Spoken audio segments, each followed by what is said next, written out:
지난번에 말씀을 기억하십니까? 우리가 창세기 복의 길을 걷다라는 말씀을 보고 있는데, 지난 시간에서는 사라의 학대를 견디다 못해 도망친 그 하갈에게 하나님의 사자가 하신 그 명령과 약속에 대한 말씀이었습니다. 그 명령과 약속이 무엇이었습니까? 명령은 내 여주인 사라에게 돌아가서 그에게 복종하라 라는 것이었고요. 또 하갈에게 주신 약속도 있었죠. 그 약속은 내 자손이 번성하여 그 수를 셀 수 없게 하겠다. 너에게서 태어나는 그 자녀가 앞으로 큰 민족을 이룰 것이다 라는 약속을 주셨습니다. 그리고 그 자녀의 이름을 이스마엘이라고 지어주셨죠. 이스마엘이라는 그 이름의 그 의미가 무엇이었습니까? 하나님께서 들으셨다는 의미죠. 본문을 보면 그 하갈이 부르짖었다는 그런 본문의 표현은 없습니다. 하지만 하갈의 그 고통 속에 하나님은 살피시고 들으시고 또 복을 허락하신 것이죠. 그 하나님께서 하갈의 고통, 부르짖지 않아도 하갈의 그 고통 가운데 보시고 살피신 그 하나님께서 우리의 그 모든 고통 속에서도 신실하게 일하실 것을 우리는 믿습니다. 우리가 코로나로 인해서 지금 현재 많은 어려움을 겪고 있지만 분명히 하나님께서 지켜보시고 또 하나님께서 그 우리의 고통, 부르짖음을 들으시고 우리 구국 기도를 들으시고 또 응답하실 그 하나님을 우리가 신뢰하며 나아가는 것, 그것이 우리의 믿음의 삶, 믿음의 표현 방식이라고 할 수 있습니다. 오늘 본문은 지난 창세기 16장으로부터 한참이 지난 상황을 그리고 있습니다. 사라와 하갈의 갈등 속에서 이스라엘이 태어났죠. 근데 이스라엘이 태어난 지 벌써 13년이 지났습니다. 그동안 아브라함은 이스마엘을 하나님께서 약속하신 그 자녀로 생각하고 만족하며 살았던 것 같아요. 하지만 하나님의 계획은 달랐습니다. 이스마엘은 결코 언약의 자식이 아니었고, 언약의 자식은 분명 사라의 몸에서 나와야 했습니다. 그리고 이제 시간이 흘러서 이제 드디어 하나님의 때가 된 거예요. 오늘 본문 1절은 이렇게 말씀하죠. 아브라함이 99세 때 여호와께서 아브라함에게 나타나서 그에게 이르시되 나는 전능한 하나님이라 너는 내 앞에서 행하여 완전하라. 아브라함은 벌써 99세가 되었습니다. 지난 16장에서 이스마엘을 낳고 그 후로 13년이 지났다는 거예요. 이 13년 동안 아브라함은 이스마엘에게 온 기대를 다 쏟아부었습니다. 이스마엘이 이제 13세가 되었으니까 이제 고대 근동의 그 당시 문화에서 곧 성인이 될 것이고 또 결혼하게 될 텐데, 그렇게 되면 그 하나님의 약속, 내 후손이 하늘의 별처럼 많게 될 것이라는 그 약속이 본격적으로 진행되는 것이죠. 이루어지는 것입니다. 여기서 오늘 본문에서 하나님은 자신을 전능한 하나님이라고 소개하시죠. 원어로 보면 엘샤다이입니다. 여러분들 많이 들어보셨을 거예요. 엘샤다이, 전능하신 하나님. 이 이름이 창세기에 4번이 나오는데요. 모두 자손과 관련해서 번성의 약속과 함께 등장하게 됩니다. 성경을 보면 이삭이 야곱에게 축복할 때 엘샤다이, 그리고 하나님이 또 야곱을 축복하실 때 또 엘샤다이가 사용돼요. 모든 것을 창조하신 하나님은 번성케 하시는 능력, 생육하고 번성하는 그 능력을 주시는 하나님이라는 것, 그것을 나타내는 것이죠. 엘샤다이, 전능하신 하나님. 이 하나님의 능력이 현실에서 어떻게 나타났습니까? 평생 아이를 낳아보지 못했을 뿐만 아니라 경수가 끊어진 지 한참이 지난 사라에게 아들을 탄생시키는 일로 나타납니다. 하나님은 기적을 이루는 능력을 지니신 분이시죠. 이런 능력의 하나님께서 아브라함을 찾아오신 것. 하지만 하나님은 아브라함에게 이렇게 말씀하셨죠. 너는 내 앞에서 행하여 완전하라. 이 완전하라라고 하는 말씀을 세번역 성경에서는 나에게 순종하며 흠없이 살아라라고 번역하고 있는데요. 이는 죄를 짓지 않는 것보다 훨씬 더 강력한 도덕적인 요구입니다. 무언가 하나님이 보시기에 불완전한 모습이 있었던 것이죠. 분명 지난 시간에 그 하갈을 통해서 아들을 낳는 방법이 그 사라의 인간적인 방법이라는 것을 우리가 보았습니다. 사라의 모습은 그 창세기 3장의 하와와 너무나도 비슷했죠. 너무나도 닮아 있었습니다. 이는 하나님이 원하시는 방법이 아니었어요. 자신의 생각, 자신의 눈에 보기에 좋은 대로 행했던 것이죠. 아브라함과 사라는 하나님이 보시기에 하나님 앞에서 완전하지 못했던 것입니다. 아브라함에게 완전하라, 또 흠없이 살라라고 명령하신 하나님께서 그와 언약을 맺으시죠. 2절입니다. 내가 내 언약을 나와 너 사이에 두어 너를 크게 번성하게 하리라 하시니. 그런데 우리가 앞에서 살펴보았듯이 이미 창세기 15장에서 하나님은 아브라함과 언약을 맺으셨습니다. 그런데 왜 또 새로운 언약을 창세기 17장에서 또 맺으실까요? 이 두 언약은요, 창세기 15장과 17장의 이 두 언약은 강조점이 서로 다릅니다. 서로 보완적인 관계를 가지고 있어요. 창세기 15장의 언약은 자녀와 더불어서 땅에 대한 약속을 강조하고 있습니다. 그리고 중요한 것은 아브라함의 후손이 겪게 될 그 미래에 대한 예언이 나타나죠. 너희 후손이 이렇게 이런 일을 당하고 얼마 만에 그 땅에서 나오게 될 것이다. 이런 예언. 그리고 하나님께서 일방적인 은혜의 언약을 맺으셨습니다. 횃불로 상징되는 하나님께서 아브라함이 쪼개어 놓은 그 고기 사이를 지나가신 것. 일방적인 언약이었죠. 하지만 오늘 본문 17장의 언약은 자손을 강조합니다. 아브라함에게 주어질 그 자손을 강조하는 것이죠. 그리고 그 약속을 매우 구체적으로 주셨고, 또 아브라함의 입장에서 그 언약의 그 책임, 아브라함이 해야 할 그 책임도 주어졌습니다. 하나님은 그 크게 번성하게 하리라 약속하셨는데, 여러분 기억나지 않으십니까? 번성하게 하리라 라는 이 약속은요, 아담 때부터 주신 그 축복입니다. 아담에게도 주어졌고 노아 홍수 이후에도 주신 축복이에요. 즉 하나님께서 창조 때 인간에게 주셨던 축복, 그리고 노아를 통해 온 인류에게 주셨던 그 축복이 이제 아브라함을 통해서 현실화되는 것이죠. 흥미로운 것은 아브라함과 노아가 아주 비슷한 점을 가지고 있다는 것입니다. 하나님은 아브라함에게 오늘 본문에서 내 앞에서 행하여 완전하라고 하셨는데, 이 완전하다라는 표현요, 기억하십니까? 노아의 삶을 평가하는 표현이었어요. 노아는 의인이요 당대의 완전한 자라고 이렇게 평가했지 않습니까? 이 문구들은 창세기에서 흔한 문장, 자주 사용되는 문구가 아닙니다. 저자의 강조점이 있는 것이죠. 노아에게 이 완전하다라는 문구를 사용하고 하나님께서 아브라함에게 완전하라는 명령을 주시는 거예요.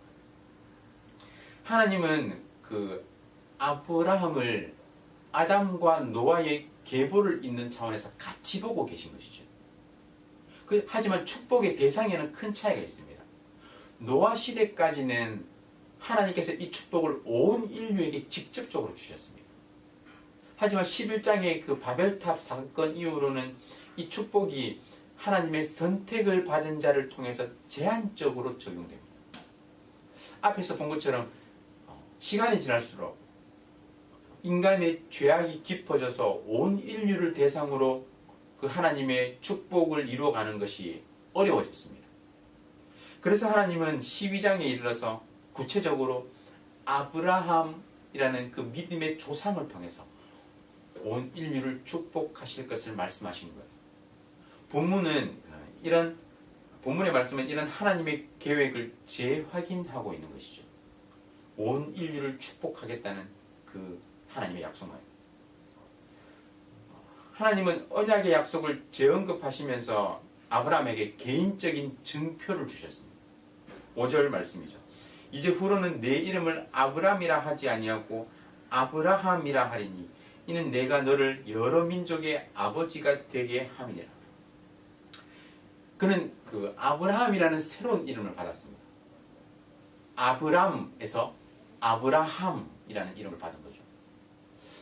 고대 근동의 정서에서 이름의 변화는 단순한 이름의 변화가 아닙니다. 본질과 인격의 변화입니다.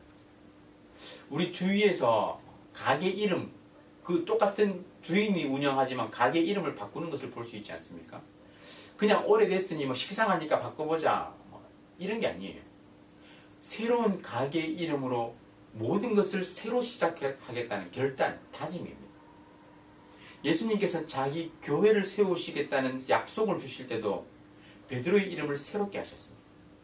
예수님은 너는 베드로라 내가 이 반석 위에 내 교회를 세우리니 음부의 권세가 이기지 못하리라 라고 하셨죠. 교회를 새롭게 세우시겠다는 약속과 함께 상징적으로 시몬을 위한 새로운 이름이 주어진 것입니다. 하나님께서 아브라함에게 새로운 이름을 주신 것은 그의 인생이 새롭게 시작된다는 의미입니다. 아브람이라는 이름은요, 그 아브라는 그 아버지라는 단어와 람, 높임을 받다, 이 두 단어가 합쳐진 말이에요. 그래서 높임을 받는 아버지, 즉 존귀한 아버지라는 의미였습니다. 반면에 새로운 이름 아브라함은요, 많은 민족의 아버지입니다. 많은 민족의 아버지. 이 이름을 통해서 아브라함으로부터 셀 수 없이 많은 자손이 나올 것을 확증하신 것이죠. 또 중요한 의미가 있습니다. 아브라함은 이스라엘 그 단일 민족의 아버지가 아니라 많은 민족의 아버지, 열방의 아버지가 될 것이죠. 아브라함과 상관이 없는 자들이 믿음을 통해서 아브라함의 그 가족 안으로 들어오게 된다는 것입니다. 우리 역시 혈통으로 보면 이방인이죠. 이스라엘 민족, 아브라함의 자손이 아니라 이방인입니다. 우리 같은 이방인들이 예수님의 그 복음을 듣고 믿을 때 우리는 하나님의 자녀로 다시 태어나게 돼요. 영적으로 영적인 이스라엘, 영적인 아브라함의 자손, 믿음의 가문 안으로 들어가게 되는 것이죠. 이것을 사도 바울은 그 로마서 11장에서 감람나무를 접붙이는 것으로 설명했습니다.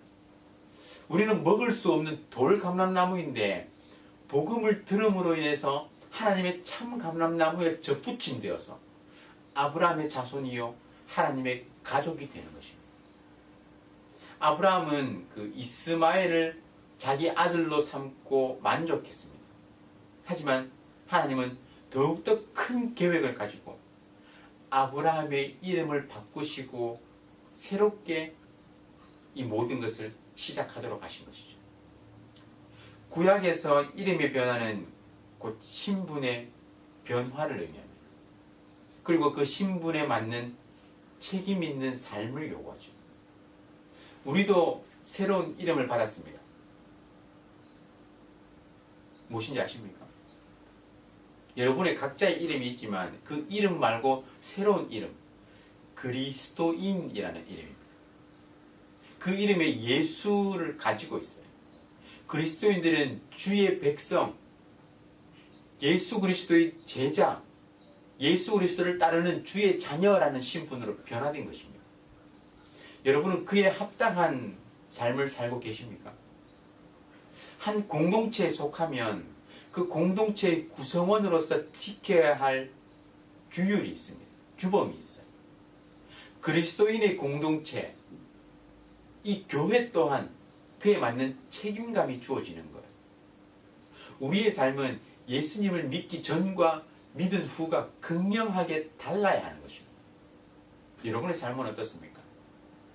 그리스도인이라는 그 이름에 합당한 그러한 삶을 살고 계십니까? 그러한 삶을 살아갈 수 있기를 주님의 이름으로 축원합니다. 아브라함이 받은 축복 중에 가장 큰 축복이 무엇이라고 생각하십니까? 8절을 한번 보세요. 내가 너와 내 후손에게 내가 거류하는 이 땅 곧 가나안 온 땅을 주어 영원한 기업이 되게 하고 나는 그들의 하나님이 되리라. 하나님께서 아브라함과 그의 자손들의 하나님이 되어 주시는 거예요. 하나님은 언약을 통해서 아브라함에게 많은 자손과 땅을 주겠다 약속하셨지만 그 자손과 땅보다 더 중요한 복, 그것은 하나님께서 아브라함의 하나님, 그의 자손들의 하나님이 되어 주시는 것입니다. 그것보다 더 가치 있는 것은 없습니다. 하나님을 기업으로 누리는 것, 하나님을 다른 사람의 하나님이 아니라 아브라함의 하나님, 성경에 나오는 다윗의 하나님, 어느 믿음의 선배들의 하나님이 아니라 나의 하나님으로 모시는 것, 나의 하나님으로 누리는 것, 그것만큼 복된 것은 없다는 거예요. 그리고 하나님은 이 언약에 있어서 아브라함의 순종을 요구하셨습니다. 우리는 보통 약속할 때 말로 이렇게 하죠. 하지만 말로 하는 언약은요, 약속은 쉽게 잊어버릴 수 있습니다. 그래서 중요한 언약은 예식을 통해서 진행하고 또 증서를 만들어서 도장을 찍는 거예요. 예를 들어서 결혼의 언약은 결혼식을 함으로 확증되는 것입니다. 짐승 같은 경우에는 자기 짐승이라는 표시를 이렇게 낙인을 찍어서 표시했습니다. 옛날에 조선시대 보면 자기의 종들에게도 이렇게 낙인을 또 찍은 경우도 있었죠. 소나 말에 낙인을 찍으면 아무리 도둑질을 해도 어느 집 소인지 표시가 나게 됩니다. 하나님은 아브라함에게 모든 이스라엘 백성들은 난 지 8일 만에 몸에 할례를 받도록 명령하셨습니다. 이 할례가 하나님의 백성이라는 표시인 것이죠. 언약의 증표로서의 할례입니다. 증표가 뭡니까? 증표는 보증하는 거예요. 보증하는 것이고 또 한편으로는 그 언약의 당사자로서 언약을 기억하고 책임을 다하게 하는 것입니다. 창세기 9장에서 여호와께서 노아와 맺은 그 언약의 증표가 무엇이었습니까? 무지개였습니다. 무지개는 이 땅에 다시는 홍수로 인해서 인류를 멸망시키는 일이 없을 것이다 라는 그 약속, 그것을 영원히 상기시켜주는 증표였습니다. 마찬가지로 할례는 언약 백성들이 그 언약을 기억하고 또 떠올리며 참여하는 증표라는 거예요. 사실 그 할례라는 것은요, 할례라는 의식은 언약의 증표로 제정되기 전부터 이미 고대 근동에서 시행되고 있었습니다. 그래서 할례의 의미를 부인하는 사람들이 있어요. 가치를 두지 않는 사람들이 있습니다. 하지만 하나님은 원래 있던 의식에 새로운 의미를 부여하신 것이죠. 예수님의 경우도 마찬가지였습니다. 예수님도 최후의 만찬에서 늘 먹던 그 빵과 포도주를 상징적인 의미로 사용하셔서 성찬 예식을 제정하셨던 거예요. 이것을 먹을 때마다 자신의 살과 피를 기억하라고 새롭게 의미를 부여하신 것이죠. 하나님은 아브라함에게 명하신 그 할례를 통해서 하나님의 약속을 상징적으로 기억하도록 하셨습니다. 아브라함과 후손들은 하나님의 말씀에 순종하면서 할례를 통해서 자신들이 하나님의 언약 안에 있다는 사실을 확인해야 했습니다. 그리고 하나님은 이 할례를 지킬 것을 강조하셨죠. 하지만 아브라함과 그의 후손들이 할례가 언약의 전부인 것처럼 생각할 수도 있었기 때문에 할례 자체를 언약이라고 하지 않으셨어요. 언약의 표징, 증표라고 하셨습니다. 11절이죠. 너희는 포피를 베어라. 이것이 나와 너희 사이의 언약의 표징이니라. 할례는 아브라함과 후손들이 하나님과 언약을 맺어 특별한 관계를 가지게 되었다는 표징입니다. 언약 자체는 아니라는 거예요. 할례는 하나님과 언약을 맺은 백성이 평생 몸에 지니고 있으면서 하나님께서 그를 부르신 이유를 기억하게 하는 영원한 흉터라는 것입니다. 증거가 눈에 보이지 않으면 잊어버리고 망각하는 것이 인간의 습성입니다. 그래서 하나님께서는 아예 아브라함과 그의 자손의 몸에 영구적인 언약의 증표를 주신 거예요. 이것이 할례죠. 하지만 다른 것과 마찬가지로 할례는 공허한 의식으로 쉽게 변질될 수도 있습니다. 그래서 바울은 육체에 행하는 할례보다 마음에 행하는 할례를 강조한 거예요. 로마서 말씀인데요. 무릇 표면적 유대인이 유대인이 아니요 표면적 육신의 할례가 아니니라. 할례는 마음에 할지니 영에 있고 율법 조문에 있지 아니한 것이라. 신약과 구약 모두에서 중요한 것은요, 마음의 할례였습니다. 육체적인 할례를 행하면서도 나는 하나님의 언약 백성이다라는 믿음이 중요한 것이죠.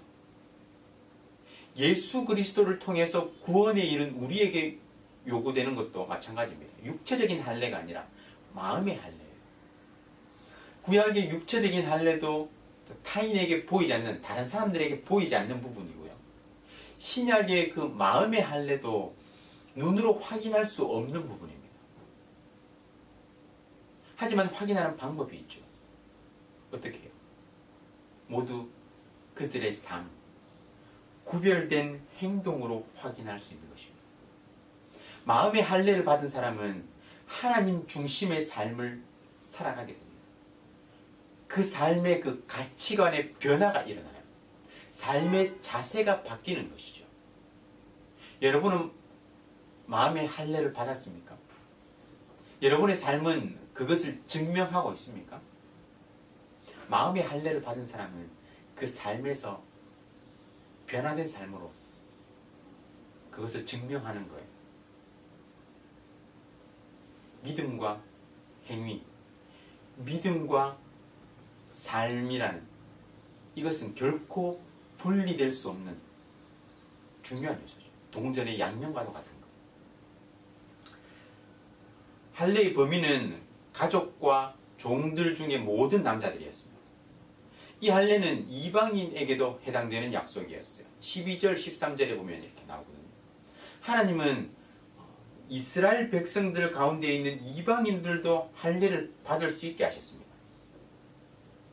이들은 빚을 갚지 못해서 이스라엘의 노예나 종으로 팔려온 사람들입니다.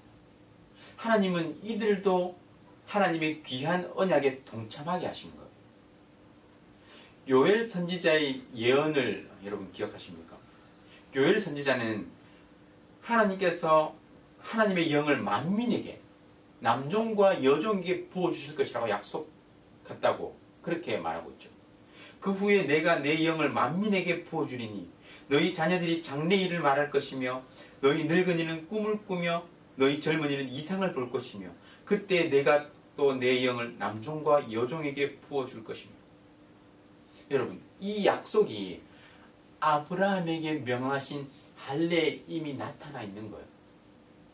하나님은 아브라함의 자손들과 접촉하는 모든 사람들이 이 복 안으로 들어오기를 원하셨습니다.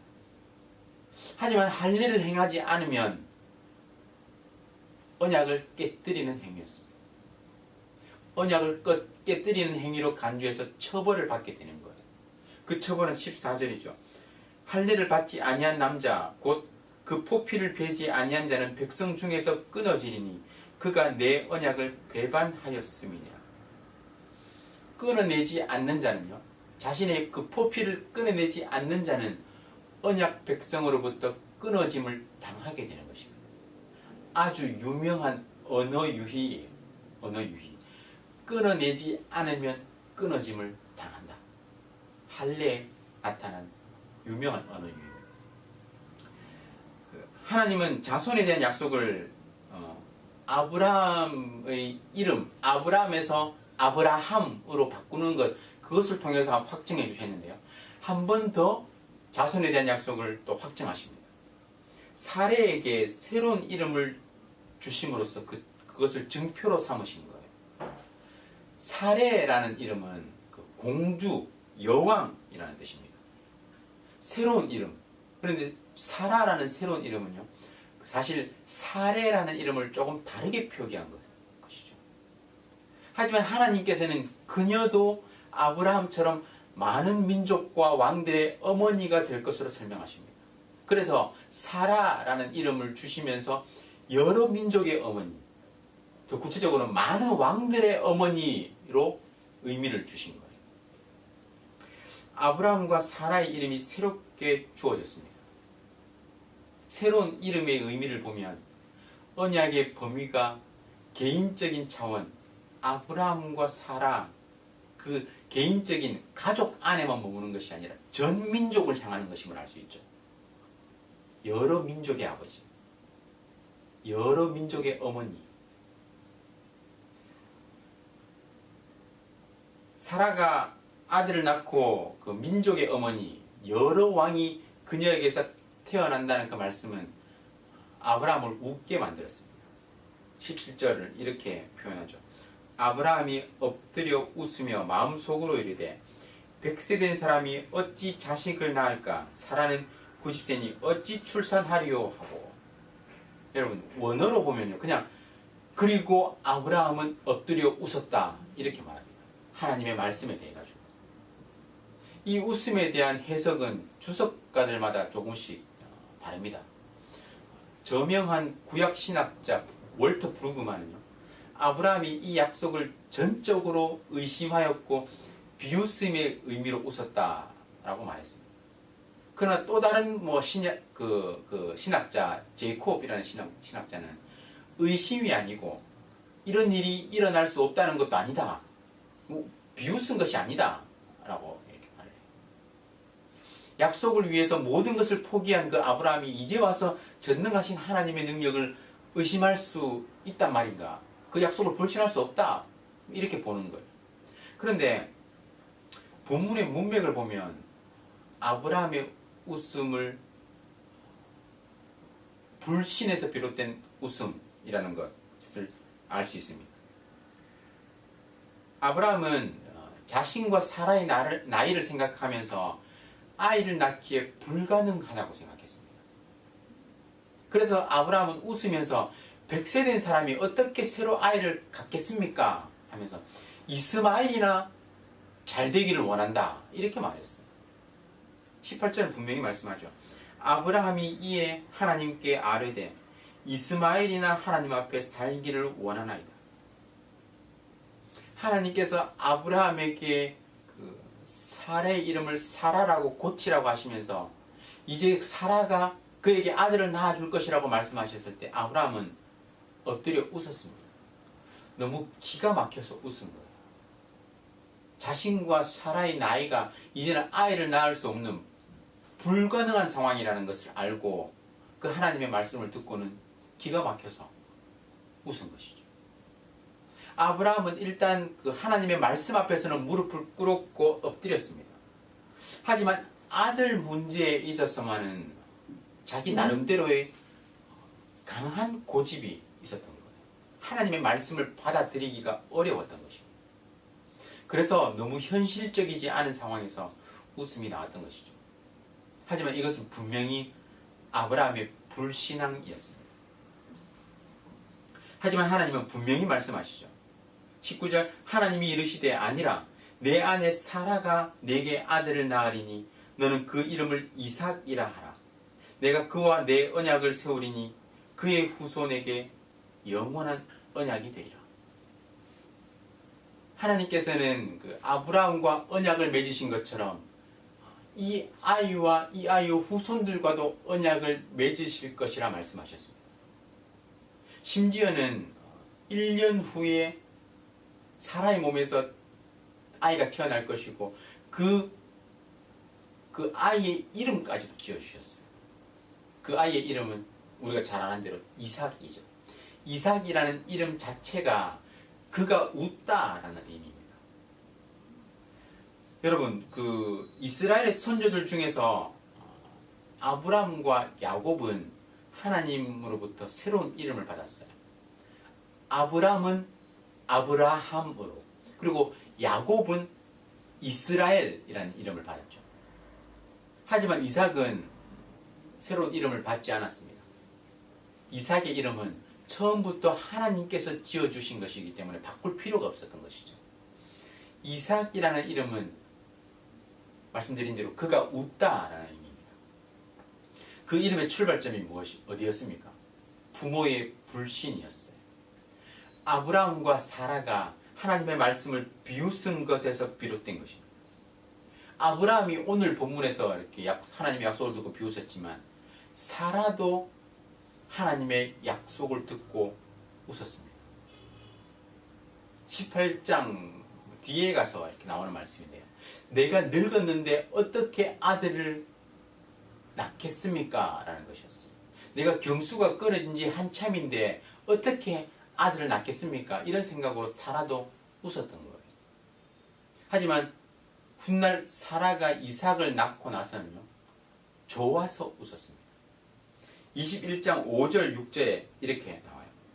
아브라함이 그의 아들 이삭이 그에게 태어날 때 100세라.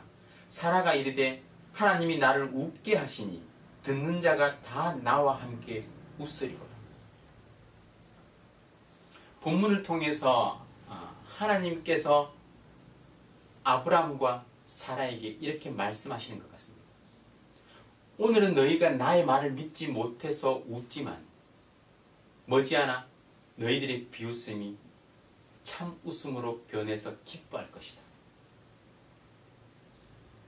하나님은 긍휼과 자비가 많으셔서 그들의 불신의 웃음을 진정한 기쁨의 웃음으로 변하게 하신 것입니다.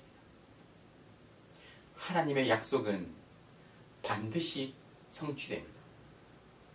약속하시는 하나님은 성취하시는 하나님이십니다. 우리에게도 마찬가지예요. 약속하신 하나님은 반드시 그 약속 가운데 신실하게 일하실 것이고 반드시 성취하실 것입니다. 하지만 우리는 그 약속 자체가 아니라 시간을 중요하게 생각해요.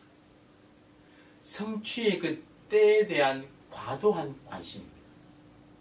언제 성취될 것인가? 그것에 우리는 과도하게 집중하는 것이죠. 하지만 하나님은 우리에게 그 약속에 대한 믿음을 요구하십니다. 그 성취의 때는 하나님의 계획 안에 있는 거예요. 우리에게는 그 하나님의 그 약속을 믿는 것, 신뢰하는 것과 그 약속에 대한 전적인 믿음이 필요한 것입니다. 우리는 현재 어려운 상황을 지나면서 또 구국 기도문으로 함께 기도하고 있습니다. 하나님의 그 회복해 하시는 그 은혜를 기대하고 갈망하면서 기도하고 있어요. 우리는 인간인지라 유한한 시각을 가지고 하나님 도대체 어느 때입니까? 하나님 분명히 우리를 회복시키신다고 또 하나님께 부르짖으면 응답하신다고 하셨는데 하나님 도대체 언제 회복됩니까? 그 때에 대한 관심이 있어요. 그건 사실 어쩔 수 없습니다. 하지만 우리에게 더 중요한 것은 하나님께서 약속하셨고 반드시 성취하실 것이라는 그 믿음입니다. 그 믿음을 가지고 그 신실하신 하나님을 신뢰하면서 우리의 삶 가운데 믿는 자로서 그렇게 신실하게 살아가는 거예요. 결코 흔들리지 않는 겁니다. 결코 어려운 상황 가운데 좌절하고 포기하는 것이 아니라 하나님의 약속의 성취를 바라보고 기대하고 거기에 소망을 가지고 오늘 하루를 지금 이 순간을 또 살아가는 것이죠. 여러분 모두가 힘든 상황, 우리 모두가 힘든 상황이죠. 하지만 이 어려운 상황 속에서도 여러분의 믿음을 잘 지키시고 약속하신 하나님은 성취하시는 하나님이시라는 그 진리를 기억하시면서 오늘 하루 또한 믿음으로 잘 버텨낼 수 있기를 주님의 이름으로 축원합니다.